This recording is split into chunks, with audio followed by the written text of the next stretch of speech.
ABP news में था, मैंने छोड़ दिया। और छोड़ने की वजह क्या थी कि एक दिन मैं एंकरिंग कर रहा था और सुल्तानपुर में एक रेस्टोरेंट मालिक पर गोली मार दी जाती है। 2 दिन पहले प्रधानमंत्री नरेंद्र मोदी लखनऊ में थे और उन्होंने कहा कि आप आइए उत्तर प्रदेश में निवेश कीजिए क्योंकि यहां लॉ एंड ऑर्डर सुधर चुका है। अब मैंने सिर्फ इतना कहा कि प्रधानमंत्री 2 दिन पहले आश्वासन दे रहे थे और आज क्या हो गया, इसके अलावा मैंने कुछ नहीं कहा। उसके चलते मुझे 15 दिन की छुट्टी पर भेज दिया गया। वापस आना मैंने सही नहीं समझा, मैं निकलना भी चाहता था क्योंकि मैं समझ रहा था कि मुख्य धारा की मीडिया अब पत्रकारिता करने के लायक नहीं रही। मगर मैंने छोड़ दिया दोस्तों। और उसके बाद क्या होता है, एक दिन अचानक मेरा ड्राइवर कहता है, सर ये जो पीछे आप गाड़ी देख रहे हैं ना, इसे मैं आज चौथी बार देख रहा हूं अपने पीछे। तो मैंने बोला क्यों?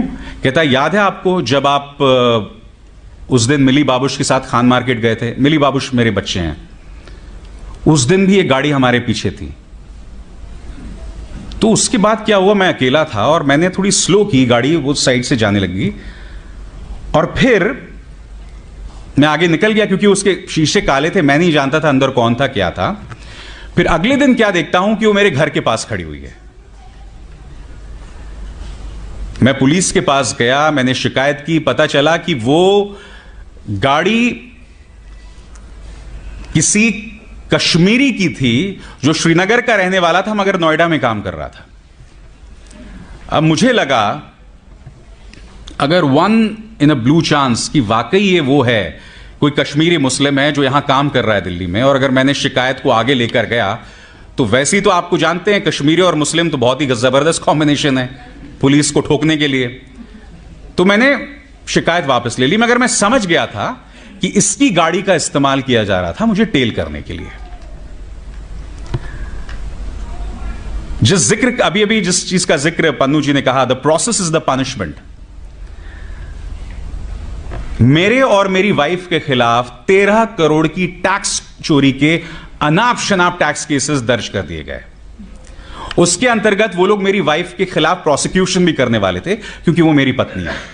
करीब 8 या 9 महीने तक उनके प्रमोशन को रोक के रखा गया और उनके साथ बैच था 8 और लोगों का, सिर्फ इसलिए क्योंकि उस बैच का हिस्सा मेरी वाइफ भी थी। और मुझे याद है जब ये तमाम चीजें होती थीं तो आपके अपने ही जो कुछ और पत्रकार मित्र होते थे वो उसको लेके मजे लिया करते थे और कुछ लोग कहते थे अरे कोई बात नहीं यार, अगर तुम सच्चे हो तो डरने की क्या बात है। मैंने बोला डरने की तो कोई बात ही नहीं है, भाई जैसे कहा ना कि जो प्रक्रिया है वही सजा है। The process this is the punishment. 2002 से लेके 2017 तक जिस नर्क से प्रजापति परिवार गुजरा है वो प्रक्रिया ही पनिशमेंट है, वही प्रक्रिया सजा है। 2017 से पहले यह वो शख्स था जिसके सामने इस राज्य के गृह मंत्री जो है नतमस्तक होते थे। तो आप समझ सकते हैं उस परिवार को किस असुरक्षा से गुजरना पड़ा था। तो ये जो प्रक्रिया है ना, यही पनिशमेंट होता है। और आज लोग आसानी से कह देते हैं चलिए कोर्ट केसेस हो गए, कोई बात नहीं है, आप जीत जाओगे यार अगर आप सच्चे हो। मगर आप समझते नहीं हो वो जितने भी दिन चलता है, आप जिस टॉर्चर से गुजरते हैं आप तो अंदाजा लगा ही सकते हैं उसका। मगर लोग जिस टॉर्चर से गुजरते हैं आप समझ नहीं सकते हैं वो कितनी बड़ी असुरक्षा है। मगर मैं यही कहूंगा आप लोगों से कि समर्थन दीजिए हमारे उन पत्रकारों का जो इन छोटे छोटे इलाकों पर काम कर रहे हैं। मैं जानता हूं कुछ ऐसे लोग हैं जो इस पेशे को बदनाम भी करते हैं। कुछ लोगों पर आरोप लगाया जाता है कि भाई जो लोकल पॉलिटिशियंस के वो लोग फिक्सर बने रहते हैं, मगर नहीं। फिर पवन जायसवाल जैसे पत्रकार भी हैं, एक मिसाल हैं छत्रपति जी जैसे भी। उनके हाथ मजबूत कीजिए, उनके हाथ मजबूत कीजिए ताकि किसी का सिला, किसी का परिणाम रामचंद्र छत्रपति जी जैसा ना हो। खैर उनकी तो एक विरासत है, मैं सिर्फ उनकी मौत की बात कर रहा हूं। वो आज जिंदा होते तो मैं नहीं जानता उनके जरिए और वो क्या क्या कर सकते थे। मगर हां, उनकी शहादत ने हम सबको एक मिसाल दी है।